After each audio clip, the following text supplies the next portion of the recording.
essayer de vous donner des exemples de problèmes.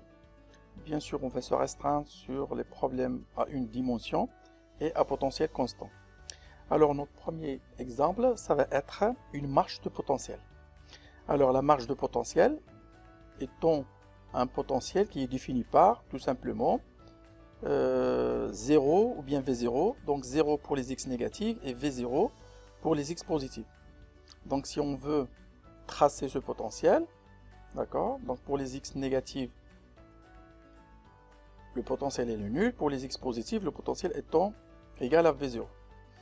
Alors, cette marge de potentiel, il règne dans l'espace où, par exemple, j'ai une particule qui va être soumise à ce potentiel.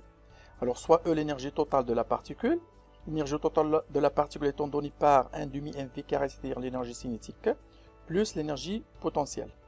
Alors, ce problème-là de sens que si l'énergie totale de la particule étant positive. Parce que là, pour ce problème, V de x est toujours positif. L'énergie cinétique, elle est toujours aussi positive, donc la somme est positive, d'où l'énergie de la particule de ce problème est positive. Alors, avant de faire quoi que ce soit, c'est-à-dire un raisonnement quantique, on va essayer de vous donner un raisonnement quantique classique de telle manière à faire la comparaison entre les deux raisonnements, c'est-à-dire voir lorsqu'on raisonne quantiquement, quelle est la différence entre une particule classique.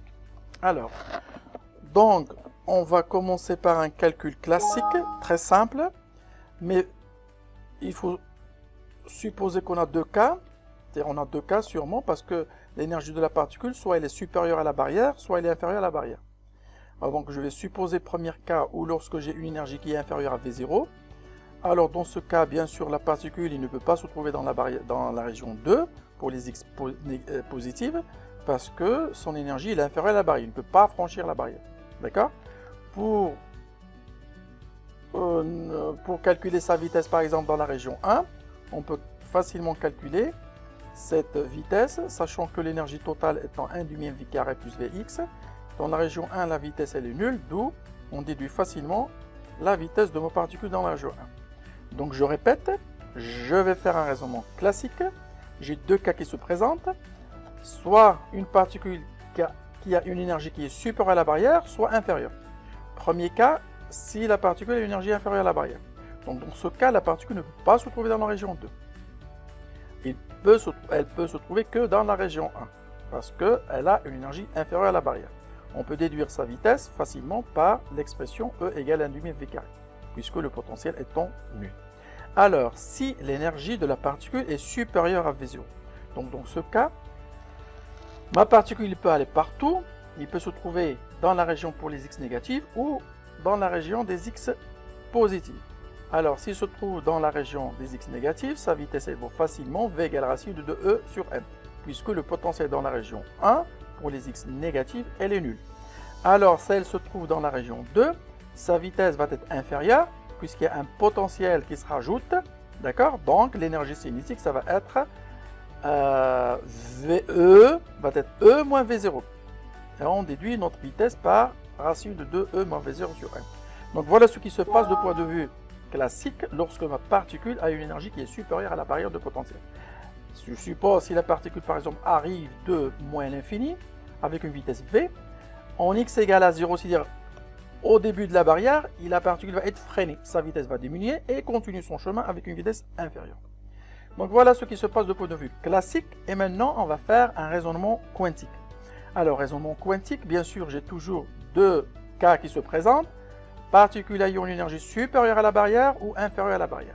Donc je vais commencer par le cas où par exemple E est supérieur à la barrière de potentiel. D'accord? Donc c'est le cas précédent que nous avons traité dans le cas classique. Alors E supérieur à V0, la première des choses qu'on va faire, on va essayer de résoudre l'équation de Schrödinger. D'accord? Et bien sûr je m'arrête là un tout petit peu pour vous dire que tous les types de ce problème, c'est-à-dire une particule qui soumet un potentiel, on vous demande de faire la résolution de l'équation de Schrödinger. Alors normalement, il y a 4 points, c'est-à-dire 4 étapes que vous devez suivre chaque fois, même si on ne vous le demande pas, mais c'est une obligation. Ces 3 étapes sont résoudre l'équation de Schrödinger, ensuite vous allez essayer de chercher les solutions, c'est-à-dire de choisir les solutions acceptables physiquement, Et enfin, écrire ce qu'on va appeler les conditions de continuité de la fonction solution de l'équation de Schrödinger et de sa dérivée. D'accord? Ceci, on va le voir bien sûr. Alors, première étape, c'est équation de Schrödinger. C'est-à-dire qu'on va résoudre l'équation de Schrödinger. Ben, l'équation de Schrödinger, vous devez l'apprendre par cœur. Elle est donnée par moins h bar carré sur 2m delta dérivée seconde par rapport à r plus VR. Donc, l'hamiltonien h appliqué à phi de r égale e phi de r.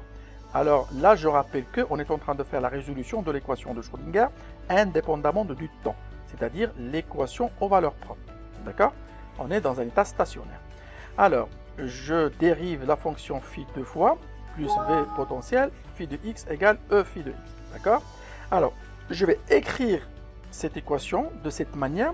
Tout simplement, je multiplie le tout par moins 2m sur h bar carré et je vais passer le e phi de x de l'autre côté. Donc, on observe facilement l'expression dérivée seconde de phi par rapport à x carré plus 2m sur h bar carré, e moins v, phi de x égale à 0. D'accord? Donc il faut s'habituer ou l'apprendre par cœur parce que dans les exercices, hein, on peut la écrire directement, l'équation de Schrödinger indépendamment du temps et donnée par dérivée seconde de phi par rapport à x, y, z, tout ça dépend de la dimension sur laquelle on travaille, 2m sur h par carré, l'énergie moins le potentiel, phi de x égale à 0. D'accord? Et là, vous voyez là, j'ai un potentiel qui dépend de x, mais puisque le potentiel étant discontinu, et les constants à droite avec une valeur nulle, et constant à gauche avec une valeur, ou le contraire, à gauche avec une valeur nulle, et à droite avec une valeur qui vaut V0. Donc je vais distinguer deux régions. Donc la région 1, où le potentiel étant nul, je remplace dans l'équation Schrödinger, potentiel elle est nul, il disparaît, et j'obtiens cette équation. D'accord? C'est une équation très simple. Alors, il faut remarquer là que j'ai une constante 2m sur h bar carré e. Il faut s'assurer que cette constante soit toujours positive. D'accord? Dans notre cas, dans l'exercice qu'on est en train de résoudre, e étant positif, donc cette constante est positive. Je vais la poser égale par exemple à k0 carré, hein, et je vais avoir une équation phi seconde plus k0 au carré, phi égale à 0. Alors, ce type d'équation, c'est très bien les résoudre. Les solutions mathématiques sont des solutions complexes de la forme A, une constante exponentielle i k0x plus b exponentielle moins i k0x. D'accord? Donc vous travaillez avec ces fonctions ou bien vous pouvez travailler aussi avec des sinus ou cosinus en fonction de l'exercice et de sa commodité et en fonction de ce qu'on vous demande. Mais normalement, l'expression complexe, elle est très simple pour les calculs. Donc voilà, mes solutions mathématiques sont complexes. Là, je m'arrête là pour vous dire que lorsque, supposons que vous avez ici une constante négative, alors on la rend facilement positive. Il suffit de rajouter un signe moins. D'accord? Alors la constante devient positive, mais il ne faut pas oublier de multiplier ici par moins 1. Donc je vais avoir phi seconde moins une constante positive. Et alors, maintenant, vous allez avoir des solutions qui, de la même manière, mais il faut enlever le i, c'est-à-dire vous allez avoir des solutions de la forme a exponentielle k0x plus b exponentielle i k0x. Donc le i, on l'enlève, c'est-à-dire les solutions ne sont plus complexes, il devient réel. D'accord? Donc voilà, c'est très simple pour ce type d'équation. Vous n'aurez à avoir que un plus ou bien un moins. Il faut faire attention à la constante que vous avez là. Elle est positive ou négative. Si elle est négative, on la rend positive, on multiplie par moins 1, on fait sortir le moins. Si elle est positive, tant mieux, elle est positive. Donc deux types de solutions, soit réelles, soit complexes. Donc voilà pour ce cas, pour cette région 1. La région 2, je vais avoir la même chose, mais sauf que dans la région 2, j'ai un potentiel qui vaut V0. Donc je remplace dans mon équation, d'accord? Tout simplement, je vais avoir phi seconde, 2m sur h par carré e moins V0. D'accord? Et là, je dois m'assurer que cette constante elle est positive. Alors E, je suis dans le cas où E il est supérieur à V0. Donc E moins V0 positif. Je pose cette constante égale K carré. Et les solutions seront très simples puisque j'ai plus constante positive. Alors vous avez des solutions complexes de la forme une constante C exponentielle IKX plus D, une constante exponentielle moins IKX. Les solutions sont complexes. Et sous-entendu, vous pouvez travailler aussi avec des sinus et cosinus. Alors, donc voilà pour l'équation de Schrödinger, les solutions. On a 4 termes, donc A exponentielle IK0x, B exponentielle moins IK0x dans la région 1, et C exponentielle IKX plus D exponentielle moins IX dans la région 2. Alors, Deuxième étape, après avoir résolu l'équation de Schrödinger, on va essayer de choisir les solutions acceptables physiquement. Alors, ce choix, il est très simple. Je vous donne le petit truc, c'est-à-dire l'astuce qu'il faut faire toujours dans ce type d'exercice. Alors, dans ce choix des solutions acceptables physiquement, ce que vous devez faire, vous avez normalement deux petites étapes. Une première et une deuxième. Mais il ne faut pas commencer par la deuxième étape, puis la première. Alors, il faut prendre, premièrement, la première clé, c'est que le fait que chaque terme qui diverge, qui tend vers plus l'infini, vous devez l'éliminer. Ça, c'est la première des choses. Donc, je reviens sur mes équations, je m'excuse. Alors, c'est-à-dire, il faut voir chaque terme là qui diverge, qui tend vers plus l'infini, vous devez l'éliminer. C'est la première des choses qu'il faut faire. D'accord? Alors, heureusement qu'ici, j'ai des solutions complexes. Donc, attention, j'ai des solutions complexes. Donc, des sinus ou cosinus sont des fonctions bornées. Leur maximum est compris entre plus ou moins 1. Donc, aucun terme ne diverge. Donc, je garde les 4 solutions. D'accord? Avec ces 4 solutions, je vais faire un schéma, hein, qu'on va vous expliquer de suite, pour et voir si ce schéma, cette interprétation de ces ondes sont acceptables physiquement. Alors, en effet, donc voilà, pour choix des solutions acceptables physiquement, on va attribuer, hein, à l'onde A exponentielle ik0x, c'est-à-dire qui arrive de moins l'infini, comme étant un flux de particules incident. Tout ce qui retourne nous, on va attribuer le fait que à tout ce qui est de la forme moins ik, donc b exponentielle moins ik, à un flux, on va lui associer à un flux de particules qui va retourner dans le sens contraire, hein, de celui incident. Donc ça va être une onde ou un flux réfléchi. Donc je répète, normalement j'ai deux quantités a exponentielle ik0x et b exponentielle moins ik0x. J'ai le choix. J'ai deux ondes, alors je vais supposer ce qui porte le signe plus se déplace de gauche à droite, et celui qui porte le signe moins de gauche, il se déplace de droite à gauche. Hein? J'appelle ce premier flux le flux incident, le deuxième ça va être réfléchi. Et bien, de la même manière, dans la zone 2, j'avais c exponentielle ik0x et d exponentielle moins ik0x. Donc je vais prendre pour le flux c exponentielle ikx comme étant une onde transmise et dans le sens incident dans la région 2, et le d exponentielle moins x c'est une onde qui sera réfléchie lorsqu'il va arriver à moins l'infini. D'accord? Donc voilà, a exponentielle ik0x va représenter l'onde incidente, b exponentielle moins ik0x va représenter l'onde réfléchie. D'accord? Lorsqu'il arrive à la barrière de potence, c'est-à-dire en x égale à 0. Alors dans la région 2, cette onde c exponentielle ikx, ça va être une onde transmise de la région 1 à la région 2. D'accord? Parce que j'avais l'onde réfléchie a exponentielle ik0x et l'onde c exponentielle ikx, ça va être une partie transmise de l'onde incidente. D'accord? Et d exponentielle moins ikx va être une partie réfléchie qui vient de la droite. C'est-à-dire l'onde c est partie à plus l'infini, elle revient et ça va donner l'onde d exponentielle moins ikx. D'accord?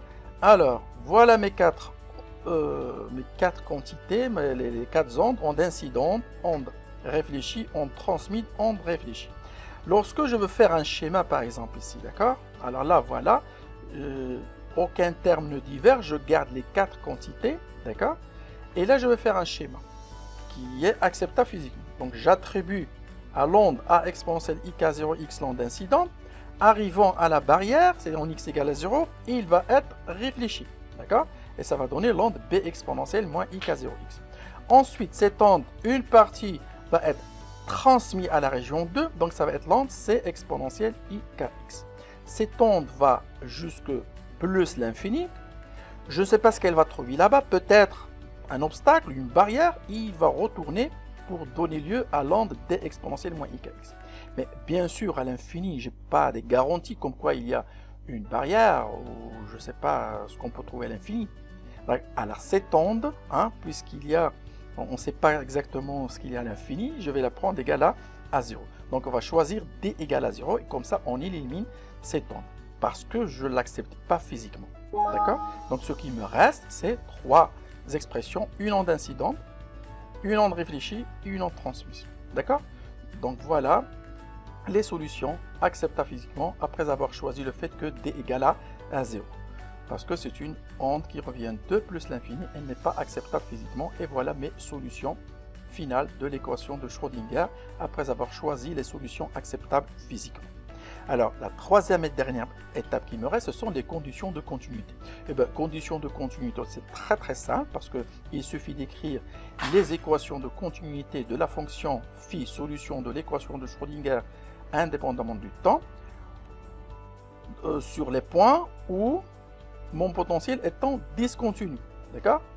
Alors là, c'est juste pour vous dire, voilà, j'ai une onde incidente, une onde transmise et une onde réfléchie. D'accord? C'est un schéma des équations que je viens des solutions que je viens de trouver. Alors pour les conditions de continuité, je disais qu'il suffit d'écrire les conditions de continuité là où le potentiel étant discontinu. Alors le potentiel étant discontinu en x égale à 0, d'accord, donc c'est très simple, et aussi la dérivée de la fonction elle est continue en x égale à 0. Donc j'écris phi à droite de 0 égale phi à gauche de 0. Phi à droite elle est notée par phi 2, phi à gauche est notée par phi 1. Je remplace dans phi 1 de x pour x égale à 0, j'obtiens a plus b. Je remplace phi 2 en x égale à 0, j'obtiens facilement phi 2 de 0 égale c. D'accord, j'obtiens cette équation. Pareil, je dérive cette fonction et je remplace x par 0. Je dérive celle-là en x égale à 0 et je pose l'égalité, j'obtiens cette équation. 1 moins b égale k sur k0c. D'accord? Alors ça, en fonction des exercices, vous aurez l'habitude de faire ça. Très simplement, je répète, écrire l'équation de continuité de phi et de sa dérivée sur tous les points là où le potentiel étant discontinu. D'accord? Sauf, je rappelle qu'un cas particulier où lorsque vous aurez un potentiel infini, vous vous contentez d'écrire que la continuité de la fonction phi, mais de sa dérivée, vous n'avez pas le droit d'écrire parce qu'on ne peut pas conclure s'il est continu ou discontinu. D'accord? Donc voilà pour la résolution de l'équation Schrödinger, pour le choix des solutions acceptables physiquement et écrire les conditions de continuité. Maintenant, faire des calculs mathématiques, on va vous donner des définitions. Par exemple, on va définir ce qu'on appelle coefficient de réflexion. D'accord? Le coefficient de réflexion étant défini par le module de l'onde réfléchie au carré sur le module de l'onde incidente au carré. Alors l'onde réfléchie étant b exponentielle moins i k 0x, son module au carré vaut b carré. L'onde incidente étant a exponentielle i k 0x, son module sera a au carré. Eh bien, on vous demande, après avoir donné cette définition, de calculer ce réflexion pour ce exercice. Alors, b sur a carré, je n'ai que les équations obtenues en écrivant les conditions de continuité. Donc par exemple, a plus b égale à c, a moins b égale k sur k0c. Je fais la somme des deux. Donc avant de calculer r, je vous donne d'abord le coefficient de transmission. Et bien, puisque l'onde ne peut que être transmise ou bien réfléchie, d'accord? Alors la somme des probabilités devrait être égale à 1. Donc on peut déduire facilement le coefficient t par r moins 1. Le coefficient t, si je ne peux pas le définir comme r, comme étant le module de l'onde transmis sur le module de l'onde incident, parce que les deux régions ils sont différentes. La région 1 est différente de la région 2. Là j'ai un potentiel nul, là j'ai un potentiel B0. Donc, et puisque il n'y a que deux phénomènes qui se produisent, c'est-à-dire soit l'onde elle est transmise, soit elle est réfléchie, la somme des probabilités égale à 1, je peux déduire t par r moins 1. D'accord, j'ai pas le droit de le calculer par c au carré sur a carré. Normalement, on va voir peut-être en TD, si on parle des courants de probabilité, normalement t égale une constante fois c sur a au carré, etc. Donc ça, on va voir en TD. Alors, je vous demande de calculer le coefficient de réflexion pour l'exercice. Il suffit d'utiliser les équations obtenues dans les conditions de continuité. On va donc faire la somme des deux équations 1 et 2, ou la soustraction des deux équations. On obtient facilement A et B. Donc A plus B moins 1 moins B, les B moins B0, donc 2A égale. Et là, je fais 1 moins A0, et B moins B, ça fait 2B, et B égale. Donc je divise B par A au carré, j'obtiens facilement le coefficient de réflexion. Et je déduis par 1 moins R le coefficient de transmission. Donc vous voyez très bien ici en conclusion que la particule a une probabilité non nulle d'être réfléchie et d'être transmise. D'accord? et avec des probabilités de présence non nulles dans la région 1 et 2. Alors, si je veux comparer les résultats obtenus en mécanique classique en mécanique quantique, alors je suis dans le cas où l'énergie de la particule elle est supérieure à la barrière. Donc en mécanique classique, la particule peut aller n'importe où. Donc venant de moins l'infini avec une vitesse v, arrivant à la barrière, il sera freiné et continue son chemin dans la région 2 avec une vitesse qui est inférieure. Par contre en mécanique quantique, la particule arrivant à la région 1, soit elle est réfléchie, soit elle est transmise. Ou bien si j'ai un paquet d'ondes, une partie elle est réfléchie, une partie elle est transmise. Chose qui n'est pas permis pour un calcul classique. La particule arrive, continue son chemin à droite vers l'infini, vers plus l'infini. Par contre en mécanique quantique, la particule a la possibilité de retourner en arrière. D'accord? Donc voilà la différence entre les deux, raisonnement quantique et classique. Alors qu'est-ce que j'ai après? Voilà, j'explique tout ça. Alors voilà un cas particulier très simple. Lorsque par exemple E est très supérieur à V0, et lorsque la barrière V0 est très inférieure à l'énergie de la particule, c'est-à-dire l'énergie de la particule se trouve très haut avec une énergie très grande à la barrière. Alors dans ce cas, les constantes K et K0 que nous avions posées tout à l'heure, K0 il vaut 2m sur h par carré E, K carré c'est E moins V0 2m sur h par carré. Donc si V0 très inférieur, c'est-à-dire E est très supérieur à V0, je vais éliminer le V0, il est négligeable devant E, et là je vais avoir les mêmes expressions de K0 et de K.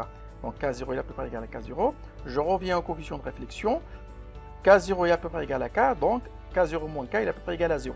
Donc le coefficient de réflexion, elle est presque nul, d'où de transmission, elle est presque sûre égale à 1. Donc là, si vous voulez, on retrouve le raisonnement classique. La particule, il n'a pas beaucoup de probabilité de retourner en arrière, de faire la réflexion. Donc il arrive à la barrière, il continue son chemin, pareil qu'on a fait lorsqu'on a considéré que la particule étant classique. D'accord? Donc voilà pour cet exercice. J'espère que vous l'avez compris, vous pouvez le revoir vous-même, vous voyez que c'est très simple. Alors qu'est-ce que j'ai après? Alors bien sûr il me reste l'autre cas lorsque j'ai une énergie qui est inférieure à V0. Et bien lorsque l'énergie est inférieure à V0, on va faire la même démarche, maintenant vous avez l'habitude, bien sûr. Alors qu'est-ce que nous avons dit? On va parmi les 3 étapes, d'accord? Première étape, il faut chercher les solutions de l'équation Schrödinger. Deuxième étape, il faut choisir les solutions acceptables physiquement. Dans cette étape, il faut éliminer toute quantité ou toute onde qui diverge, qui tend vers plus l'infini. Ensuite, faire un schéma acceptable physiquement, en attribuant à un flux l'aspect d'être incident, l'autre réfléchi et éventuellement transmis. Ensuite, on écrit les conditions de continuité de la fonction d'onde et de sa dérivée au point où le potentiel est en exclu. D'accord? Donc, en effet, rapidement, équation de Schrödinger. Donc, j'ai deux régions, région 1 ou région 2. L'équation de Schrödinger étant donnée par, appris par corps maintenant, dérivée seconde, 2m sur h bar E moins v phi de x égale à 0. J'ai deux régions, région 1 où le potentiel étant nul, l'équation devient tout facile, très simplement v égale à 0, j'obtiens cette équation. Je dois m'assurer sur le fait que cette constante étant positive, elle est positive parce que mon exercice a une énergie E positive. Puisque c'est une constante positive, je la pose égale par exemple K0 carré. Et les solutions, puisque j'ai un plus constante positive, vont être complexes, avec un IK0 et moins IK0. A et B sont des constantes. D'accord? Alors on passe directement à la région 2. V de x égale à V0. Je remplace dans l'équation de Schrödinger. J'obtiens cette équation. Je m'assure que cette constante étant positive ou négative. Mais attention, là je suis dans le cas où le E étant l'énergie inférieure à V0. Donc attention, il faut renverser, il faut changer de l'ordre d'expression V0 moins E. Au lieu de E moins V0, je vais écrire V0 moins E pour garder cette quantité positive. Pourquoi? Parce que V0 est supérieur à E. D'accord? E est inférieur à la barrière. Et je vais sortir le signe moins. Donc là, j'ai moins une constante positive. Je pose cette constante positive égale à K carré. Et les solutions vont être cette fois-ci réelles. Donc je vais enlever le I, le complexe. D'accord? D'où les solutions sont de la forme une constante c exponentielle kx plus une constante t exponentielle moins kx. Donc voilà mes 4 solutions.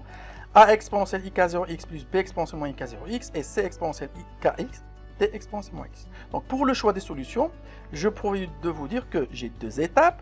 La première, il faut éliminer tout ce qui tend vers plus l'infini. Donc on le fait de suite. Là, j'ai des solutions qui sont complexes, donc bornées. Aucun terme ne tend vers plus l'infini. Dans la deuxième région, j'ai des solutions qui sont réelles. Donc là, il faut faire attention. Je remarque que le c exponentielle kx peut diverger vers plus l'infini lorsque x tend vers plus l'infini. Parce que je suis dans la région 2 où x varie de 0 jusqu'à plus l'infini. Donc si x tend vers plus l'infini, cette quantité diverge. Donc je vais prendre c égale à 0 automatiquement. C égale à 0. D'accord? Alors, en effet, pour les choix des solutions acceptables physiquement, je vais prendre c égale à 0, et vous l'avez bien compris parce que c exponentielle kx diverge. D'accord? Et on fait un schéma acceptable. Donc j'ai a exponentielle ik0, b exponentielle ik0, d exponentielle ikx. Donc pour le schéma des solutions acceptables physiquement, cette onde doit être une onde incidente, celle-là réfléchie, et ce qu'il me reste, c'est une onde qui sera transmise dans la région 2. D'accord? Alors, on écrit... On passe à la troisième étape, condition de continuité. Alors, dans la condition de continuité, je vais écrire les continuités de ma fonction ont x égale à 0, parce que c'est là où mon potentiel est discontinu. Phi et phi prime discontinu, continu, pardon. Alors, phi 1 de 0 égale phi 2 de 0, et phi prime de 0 égale phi prime de 0 à droite, à gauche, à droite, à gauche. Je remplace dans mes équations, j'obtiens facilement ces équations. Et bien, je vous donne pareil que précédemment de déterminer le coefficient de réflexion. Alors pour le coefficient de réflexion, tout simplement c'est b sur a au carré, avec b étant l'onde, le module de l'onde réfléchi sur le module de l'onde incidente. Alors dans cet exercice, je remarque pour l'expression de a, j'ai 1 plus i k sur k0. L'expression de b, j'ai 1 moins i k0. Ces deux quantités de point de vue module sont égaux, parce que comme si j'ai un nombre complexe, par exemple alpha plus bi, et alpha moins bi, alpha plus bi, alpha moins bi, sont deux nombres complexes qui ont même module. Donc le rapport des modules, il va être égal à 1. D'où là, on a ce qu'on appelle réflexion totale. Donc pas de transmission. Voilà ce qu'on obtient de point de vue raisonnement quantique pour le cas où E elle est inférieure à P0. Alors, qu'est-ce qu'on remarque si on compare les deux raisonnements classiques et quantiques? Alors là, c'est très important de remarquer que en mécanique classique, par exemple, lorsque E est inférieur à V0, la particule ne peut pas passer la barrière. Elle est restreinte à se déplacer, rester dans la région 1. D'accord? Par contre, en mécanique quantique, qu'est-ce que j'ai? J'ai trois expressions, A exponentielle I, plus B exponentielle moins I, et dans la région 2, j'ai D exponentielle. Exponentielle de moins Kx, si je me rappelle. Donc là, c'est-à-dire j'ai une onde incidente, une onde réfléchie et une onde transmise. Mais bien sûr, vous allez me dire que lorsqu'on a calculé le coefficient de réflexion, on a trouvé que le coefficient de réflexion est égal à 1. D'accord? Il n'y a pas de transmission. Eh bien, je vous dis pareil, c'est presque la même chose qu'en mécanique classique. Donc, pas de passage dans la région 2. Il y a réflexion, comme le cas dans le cas classique, parce qu'on ne peut pas passer dans la région 2. Mais attention, vous remarquez que j'ai dans la région 2 l'expression d exponentielle moins x. C'est une densité de probabilité non nulle. Son module au carré, elle est non nulle. C'est une probabilité d'existence de la particule dans la région 2. C'est une fonction qui décroît exponentielle. Donc le module au carré, c'est d carré exponentielle moins 2kx. C'est une fonction qui décroît exponentiellement. C'est-à-dire qu'au voisinage de 0, j'ai une probabilité qui n'est pas nulle carrément. Il vaut d carré de pouvoir pénétrer un tout petit peu, hein, je peux rester dans la région au voisinage de 0 avant que ma probabilité d'existence s'annule. C'est-à-dire que j'ai quand même une probabilité non nulle de pénétration dans la région 2. D'accord? Je ne sais pas si j'ai un schéma pour cela. Donc voilà, le module au carré de ipsi 2 est non nul. Donc la densité de probabilité d'existence dans la région 2 est non nulle. Si je trace cette fonction, ou cette densité, même la fonction d exponentielle moins kx, c'est une fonction de cette forme. La densité elle est proportionnelle. D'accord? Donc vous voyez très bien que ici, j'ai une densité non nulle de présence dans la région 2. Je peux exister au voisinage de 0, mais avant de s'annuler lorsque je pénètre dans la région 2 plus profondément. D'accord? Donc voilà la différence entre le raisonnement classique et quantique. Donc je répète, la particule en mécanique quantique arrive et reste dans la région 1 classiquement, mais quantiquement la particule arrive, il peut dans la région 1, peut pénétrer un tout petit peu, peut exister dans la région 2 avant de se réfléchir totalement et revenir dans la région 1 pour partir comme étant une onde réfléchie. Donc voilà pour ce raisonnement. Là, c'est juste un résumé de ce qu'on a fait. J'ai une barrière de potentiel, une marge de potentiel, je m'excuse, lorsque dans le cas où j'ai E inférieur à l'énergie potentielle, c'est-à-dire à la marge de potentiel, ou lorsque E est inférieur à la marge de potentiel. Donc, vous voyez très bien pour le cas où E est supérieur à la barrière de potentiel, la particule étant incidente, elle est transmise ou bien réfléchie. Dans le cas où E elle est inférieure à la barrière, la particule elle est incidente, hop, elle est réfléchie. Mais il existe quand même une petite probabilité que vous voyez là de transmission dans la région 2 avec une petite profondeur de pénétration. Donc voilà pour ce petit exercice de marge de potentiel. J'espère que vous l'avez bien compris. Et ben, je reste à votre disposition pour toute explication complémentaire. Merci beaucoup de votre attention et à la prochaine.